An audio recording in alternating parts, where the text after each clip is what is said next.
तीर निशाने पर लगा है।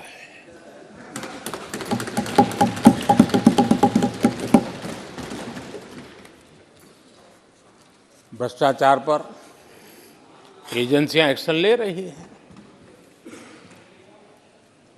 उसको लेकर भी इतना गुस्सा,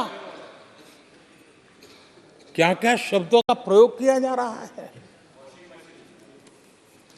आदरणीय अध्यक्ष जी, 10 साल पहले हमारे सदन में, पार्लियामेंट में क्या चर्चा होती थी? सदन का पूरा समय घोटालों की चर्चा पर जाता था, भ्रष्टाचार की चर्चा पर जाता था, लगातार एक्शन की डिमांड होती थी। सदन यही मांग करता रहता था, एक्शन लो, एक्शन लो, एक्शन लो। वो कालखंड देश ने देखा है, चारों तरफ भ्रष्टाचार की खबरें रोजमर्रा। और आज जब भ्रष्टाचारियों पर एक्शन लिया जा रहा है तो लोग उनका समर्थन में हंगामा करते हैं। आदरणीय अध्यक्ष जी,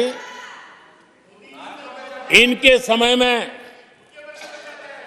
एजेंसियों का सिर्फ और सिर्फ राजनीतिक उपयोग के लिए उपयोग किया जाता था, बाकी उनको कोई काम करने नहीं दिया जाता था।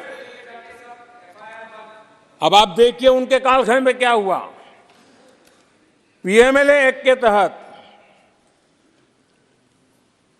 हमने पहले के मुकाबले 2 गुने से अधिक केस दर्ज किए।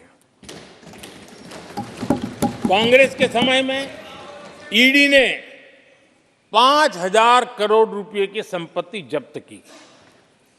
हमारे कार्यकाल में ईडी ने 1 लाख करोड़ रुपए की संपत्ति, देश का लूटा हुआ माल देना ही पड़ेगा। और जिनका इतना सारा माल पकड़ा जाता हो, नोटों के ढेर पकड़े जाते हो, और अधीर बाबू तो बंगाल से आते हैं, देखे हैं नोटों के ढेर उन्होंने। तो किस किस के घर में से पकड़े जाते, किस किस राज्यों में पकड़े जाते थे। ये देश ये नोटों के ढेर देख देख करके चौंक गया है। लेकिन अब जनता को आप मूर्ख नहीं बना सकते। जनता देख रही है कि किस प्रकार से यूपीए सरकार में जो भ्रष्टाचार की बातें होती थी, उसका टोटल 10-15 लाख करोड़ का रहा है, चर्चा होती थी। हमने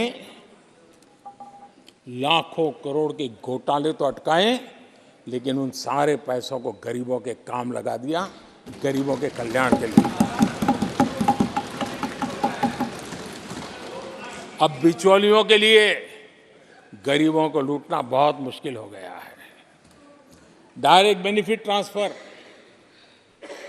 जनधन अकाउंट, आधार, मोबाइल, उसकी ताकत हमने पहचानी है। 30 लाख करोड़ रुपए से ज्यादा रकम हमने लोगों के खाते में सीधी पहुंचाई।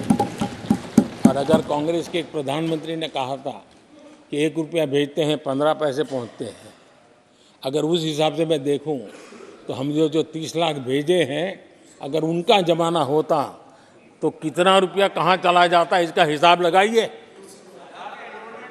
15% मुश्किल से लोगों के पास पहुंचता, बाकी सब कहां चला जाता।